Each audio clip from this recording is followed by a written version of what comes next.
Բարեձեզ։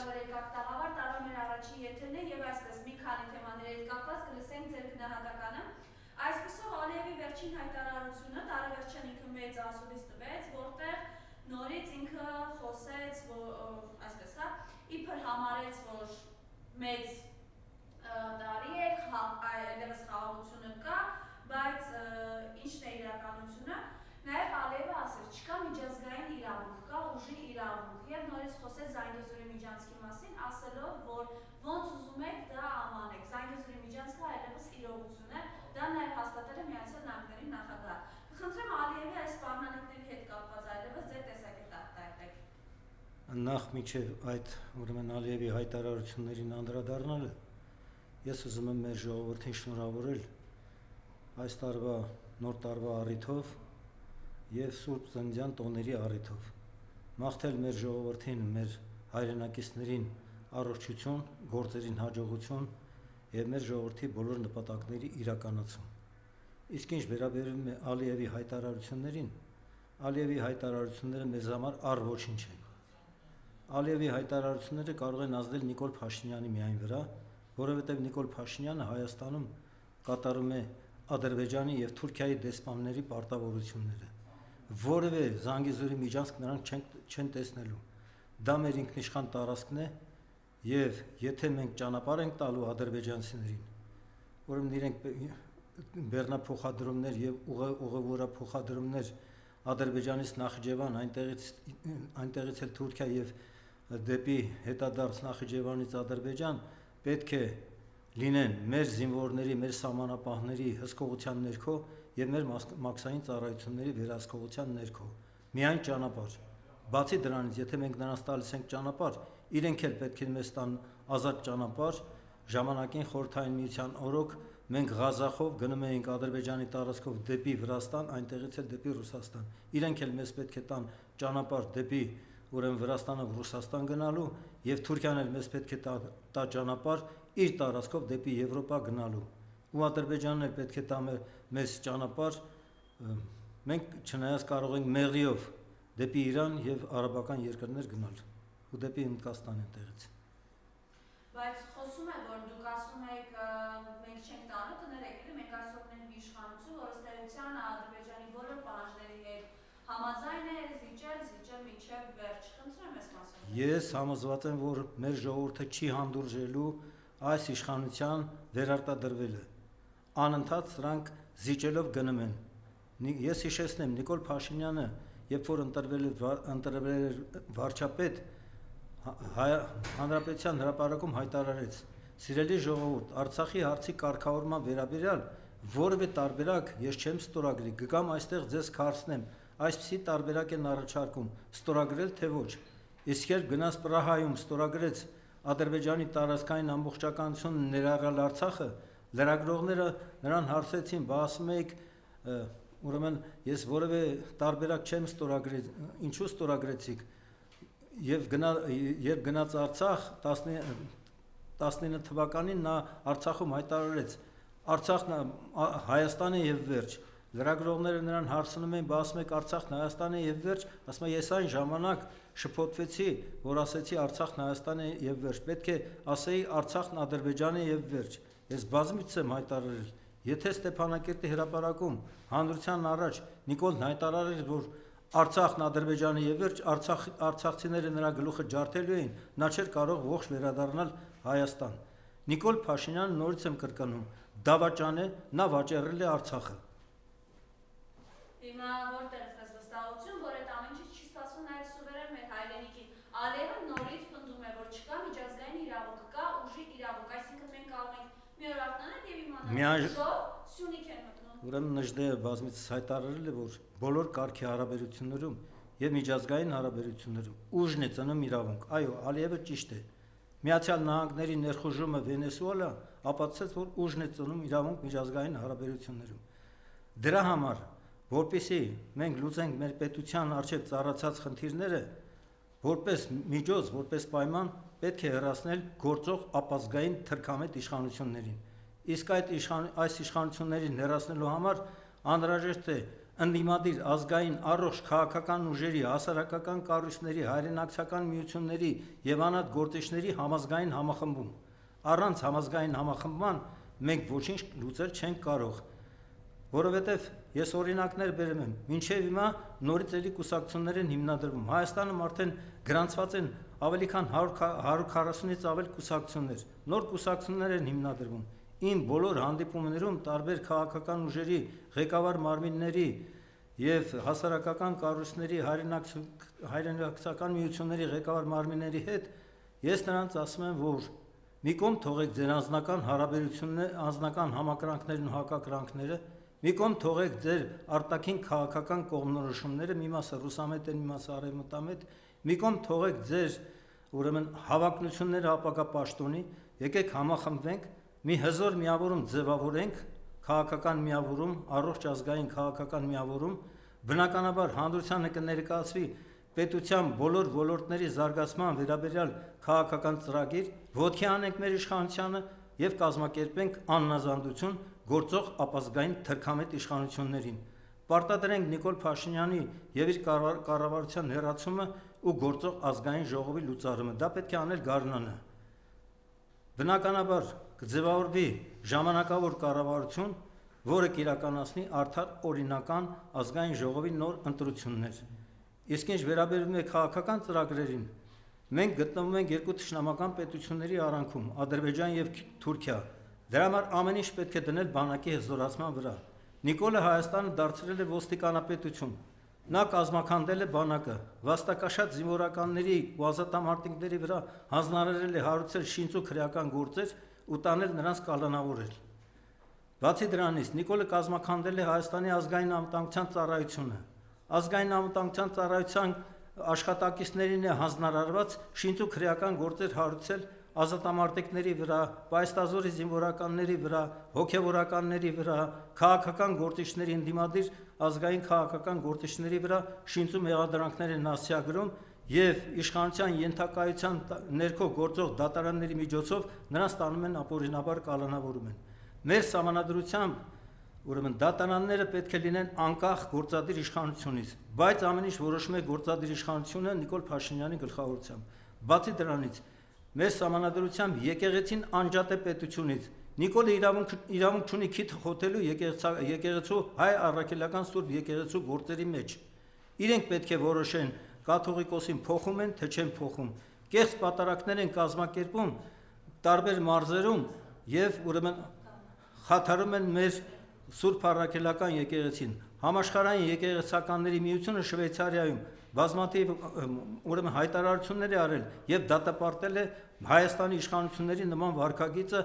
հանդեպ հայ առաքելական Սուրբ եկեղեցու։ Բայց հիմա մենք տեսնում ենք ինչ է անում հայ առաքելական եկեղեցու վրա այս հարձակումը իր կողմից, իրենք ումով են նախ այդ բարենորոգումը չակերտավոր ինքը իրականացնում։ Իմիջիայլոց 3 իր իսկ բառերով խոսեցին այն մասին, որ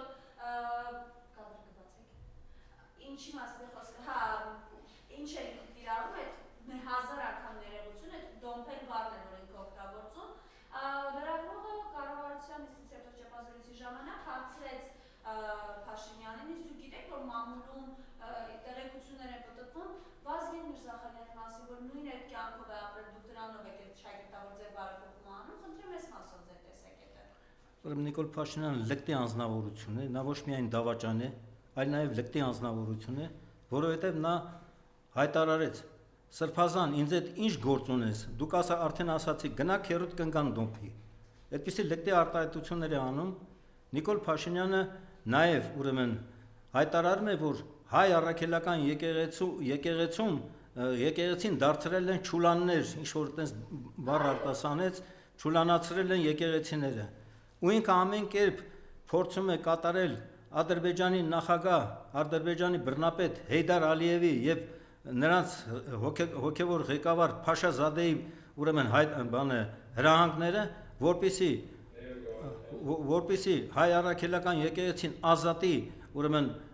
կաթողիկոսից, գործող կաթողիկոսից իր ուզած մարդուն նշանակի ուրեմն կաթողիկոս եւ Հայաստանում կառուցվեն մզկիթներ։ Նա հայտարարում են նրա կողմնակիցները հայտարարում են, որ մենք մուսուլմանական երկրների հարևաններ ենք։ Պետք է մզկիթներ լինեն, որ մուսուլմանները գան, ասենք, առևտուր անեն, աղոթեն այդ եկեղեցիներում, ադրբեջանցիներ, թուրքեր, արաբներ, պարսիկներ եւ այլն եւ այլն։ Բացի դրանից, ուրեմն, երբ Ադրբեջանը զավթեց Արցախը, ավերել են բոլոր հայկական եկեղեցիներն ու վանքերը, ավերել են հայկական ոճի շինությունները, ավերել են գերեզմանները, ու այդ process-ը ցավոք սրտի շարունակվում է։ Ու մեր իշխանությունները որևէ միջազգային ատյաններում չեն բարձրացնում Բաքվում գերեվարված մեր պատանդների Արցախի ռազմաքաղաքական ղեկավարությունների Ռուբեն Վարդանյանի եւ մյուսների ազատ արձակման հարցը։ Ամեն դեպքում եկեղեցու հետ կապված, հա, տեսեք ինքը ինչ է ասում, ուրեմն ինքն աղանդավորները շրջապատված գնում են այս արշավին հայ առաքելության վրա հարձակմանը, իսկ ինքը Սուրբ Աննա եկեղեցու Բաքվում իր ձայնով գոռգոռալով ասում է, որ պնդում է, որ մեր հայ առաքելական եկեղեցու վենախավը աղանդավորական գործունեություն է իրականացնում։ Եվ ներողություն խնդրեց Հիսուս Քրիստոսից, Հիսուսի մեղակից դերասանս մենակ թողնելու համար։ Իմ ունեցած տեղեկություններով հենց Նիկոլ Փաշինյանը ինքն է աղանդավոր։ Կյանքի խոսք աղանդի ներկայացուցիչ է։ Նա փորձում է քայքայել հայ առաքելական Սուրբ եկեղեցին։ Ես հավատացյալ չեմ, թունդ հավատացյալ, բայց ես հարգում եմ հայ առաքելական Սուրբ եկեղեցու գործունեությունը հայապահպանման գործում։ Սփյուռքում հայերը համախմբվում են մեր եկեղեցիների մոտ։ Ես Մոսկվայում եղել եմ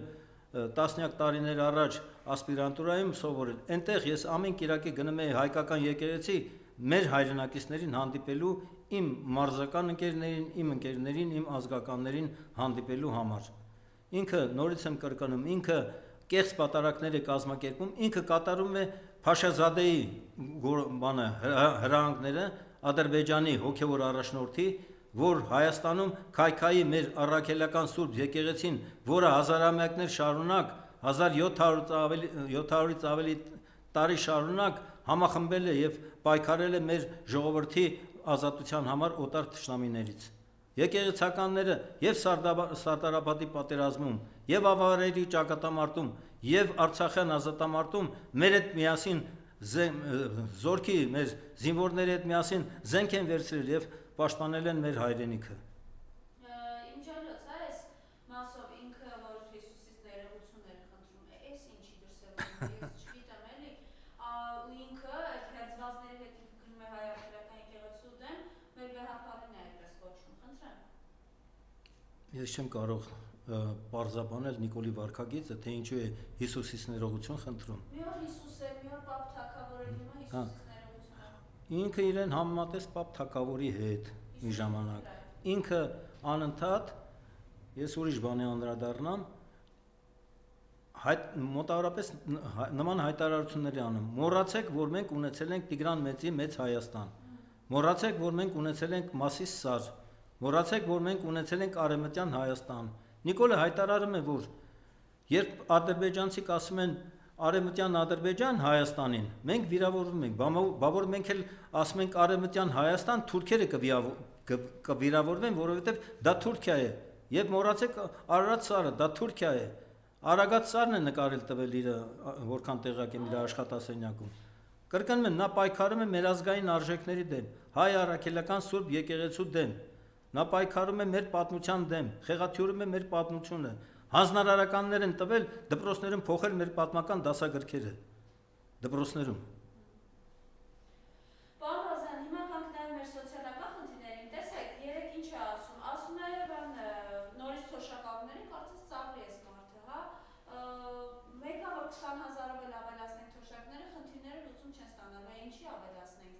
Ես խնդրեմ այս մասով ձեր տեսակետը, այս օրերին մենք մանավանդ ամանորի նախաշեմին հարցումներ էինք անում եւ թոշակառուները մասնավորապես բարի իմաստով խոսում էին այն մասին, որ 37-40,000 դրամով իրենք որը հասցնել կոմունալներ վճարել, դեղ գնել, նոր տարվա պատրաստել, ամենին առաջարկում են գումարը վերցրել, կինը տապրեք այդ գումարով, տեսեք ոնց է կարող։ Ես տամ պարզաբանումներ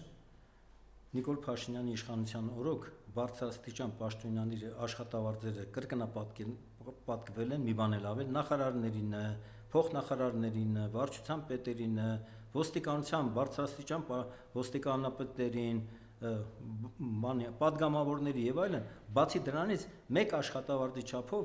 տարին մի քանի անգամ տալիս են պարգևավճարներ, իսկ մինիմալ կենսաթոշակը մնացել է նույնը 36,000 դրամ։ Ենթադրենք մենակ ծերունի է, ոնց է ապրելու նա այդ 36,000 դրամով։ Բացի դրանից, ուրեմն Նիկոլը հայտարարել է կառավարությունը ես եմ, եթե կառավարության որևէ անդամ իմ ասածը համաձայն չի իմ արտահայտած տեսակետների հետ, թող դիմում գրի դուրս գա։ Հետո Նիկոլը հայտարարել է նաև, որ Հայաստանում կարող է լինել դատավոր, որ իմ ասածը չանի։ Դու Նիկոլ, դու ով ես, որ դատավորին կարգադրություն անես։ Դատական իշխանությունը սահմանադրությամբ անկախ է գործադիր իշխանությունից։ Նա խախտում է Հայաստանի օրենսդրությունը, Հայաստանի սահմանադրությունը եւ իմ համար անհասկանալի է, որ մինչեւ հիմա մեր ժողովուրդը համբերում է նման իշխանության, ուրեմն պաշտոնավարումը մեր պետության մեջ։ Թոշակառուների այս ծավալը, այսինքն որ ասում եկա խնդիրը չի լուծվել, ինչի 20,000 ավելացնել։ Ես նրա տրամաբանությունը չեմ հասկանում, չեմ էլ ուզում մեկնաբանել նրա տրամաբանությունը։ Ես քննադատում եմ, մեկնաբանում եմ նրա գործունեությունը, որը իմ սահմանադրական իրավունքն է որպես ընդդիմադիր գործիչ։ Ճիշտ ասած, վերջերս Ալեն Սիմոնյանի ծնունդն էր, պարոն Բազարյան, որի ըստ մամուլի հրապարակումների ներկա են եղել նաև Արուշ Արուշանյանը, Մամեր Փարամազյանը, Սյունիքի համայնքապետերի մասին է խոսքը։ Ինչ արած այս մարդիկ էին, ովքեր կարծես պայքարում էին Նիկոլ Փաշինյանի դեմ ու արիտես հիմա այս իրողությունը ինչ ունեք ասելու այս մասով։ Տեղեկություններ չունեմ նրանց ներքին կյանքից, չեմ հետևել, ասենք, այդ արարողության, Ալեն Սիմոնյանի ծնունդի կամ նման արարողության, ես նորից եմ կրկնում, ես համամիտ չեմ այն գործունեությանը, որը կատարում է Հայաստանի իշխանությունը Նիկոլ Փաշինյանի գլխավորությամբ, որը մեր ժողովրդին, որը դադարեցրեց Նիկոլ Փաշինյանը, դադարեցրեց Արցախի հարցի կարգավորման, խաղաղ կարգավորման բանակցային գործընթացը 20 թվականին մեր ժողովրդին տարավ համապատրաստից պլանավորված Ալիևի հետ պայմանավորված պատերազմի, որտեղ ի սկզբանե որոշված էր, որ մենք պետք է պարտություն կրեինք ու ինքն Արցախը հանձներ Թուրքին։ Դա անելուց հետո Նիկոլ Փաշինյանը, ուրեմն նոյեմբերի 9-ին Երևանում նստած հերավար ստորագրեց հրադադարի եռակողմ համաձայնագիրը, որի արդյունքում Նիկոլը ոչ միայն հանձնեց Ադրբեջան այն տարածքները, որ նրանք զավթել էին, այլ նաև ամբողջ Քարվաճարի եւ Բերձորի շրջանները, ավելի քան 3000 քառակուսի կիլոմետր տարածք, որը մեր զինվորներն ու ազատամարտիկները պահել էին, Նիկոլը թղթի վրա ստորագրեց ու հանձնեց Ադրբեջանին, այդ քայլով նա կատարեց իշխանազանցություն եւ դավաճանություն։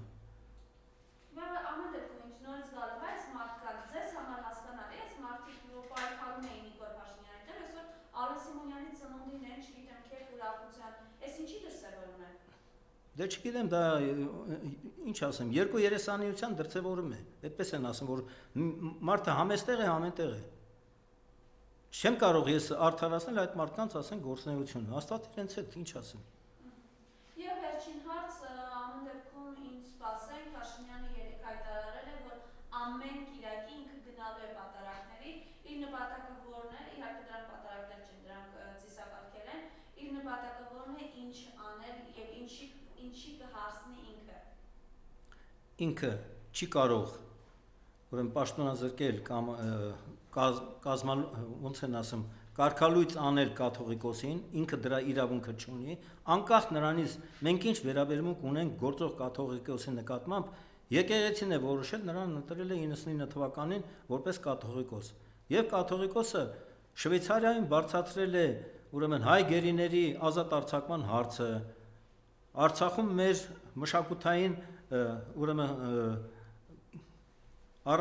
վանքերի, եկեղեցիների եւ այլնի պահպանման հարցն է բարձրացրել։ Իսկ Նիկոլը նույն երկրում, ես արդեն ասացի, հայտարարել է, որ մեր հայրենիքը Հայաստանն է, բայց մեր պետությունը դարեր շարունակ եղել է Օսմանյան կայսրությունը։ Նիկոլն այնքան տգետ է, որ տեղակ չի, որ ներկայիս Հայաստանը, Արևելյան Հայաստանը, Արցախի եւ Նախիջևանի հետ միասին եղել է Իրանի տիրապետության ներքո։ Իսկ Արցախը Իրանի տիրապետության ներքո ունեցել է որոշակի ինքնավարություն ներքին ինքնավարություն եւ որոշակի զորաբանակ պահելու հնարավորություն ու իր ներքին խնդիրները ինքնուրույն լուծելու հնարավորություն։ Այսպիսի իրավիճակ է եղել։ Իսկ Նիկոլ Փաշինյանը հայտարարում է, անընդհատ նույն բանն է հայտարարում, Հայաստանի տարածքը 29740 կիլոմետր է։ Ես ուզում եմ հիշեցնել, որ Հայաստանը երբ որ անջատվեց 91 թվականի դեկտեմբերին խորհրդային միությունը փլուզվեց, Հայաստանի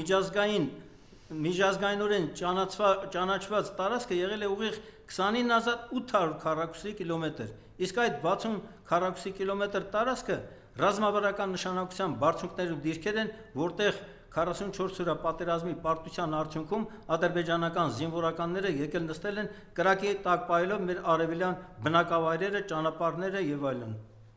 Բացի դրանից նրանք ակնկալիք ունեն Սևանի ջրի հետ կապված։ Սևանը նրանց համար Գյոյչա է, Երևանը Իրևան, Մասիսը Զանգիբասար, Արարատ գյուղն էլ Դավալու եւ այլն, Ծաղկաձորն էլ Դարաչիչակ։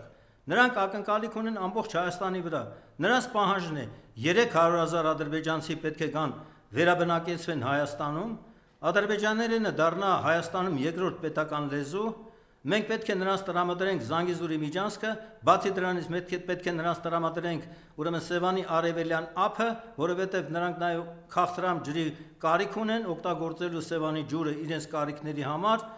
ու հնարավորություն են տալիս դրանով իբր թե Ադրբեջանի տարածքով մի ժամանակ տարփողում էին, չէ՞, ցորեն ենք բերել Հայաստան, Ադրբեջանի տարածքով ղազախական ցորեն։ Հետո երբ որ պարզեց, որ այդ ղազախական ցորենը երրորդ թե չորրորդ կարգի ցորեն է ու պիտանի է միայն որպես անասնակեր, գցեցին ուրեմն բանի Սամվել Ալեքսանյանի վրա, որ այդ ցորենը իբր թե բերել է Սամվել Ալեքսանյանի ընկերությունը իր կարիքների համար։ Վերջերս էլ տարփողում են, որ Ադրբեջանից բենզին ենք բերել Հայաստան, բենզին ենք բերել Հայաստան։ Բենզինը Ադրբեջանի ինչքան արտահանի իր բենզին, իր նավթը, իր ամեն ինչը, դա Ադրբեջանին է բանը օգտակար Ադրբեջանին, ներմուծողը միշտ էլ տուժող է։ Բացի դրանից այդ բենզինը բերել է Խաչատուր Սուքյասյանը եւ դրել է վաճառքի իր բենզալցակայաններում ու դրանով նա շահույթ է ստանում, բայց նաեւ նա նպաստում է Ադրբեջանի տնտեսության զարգացմանը։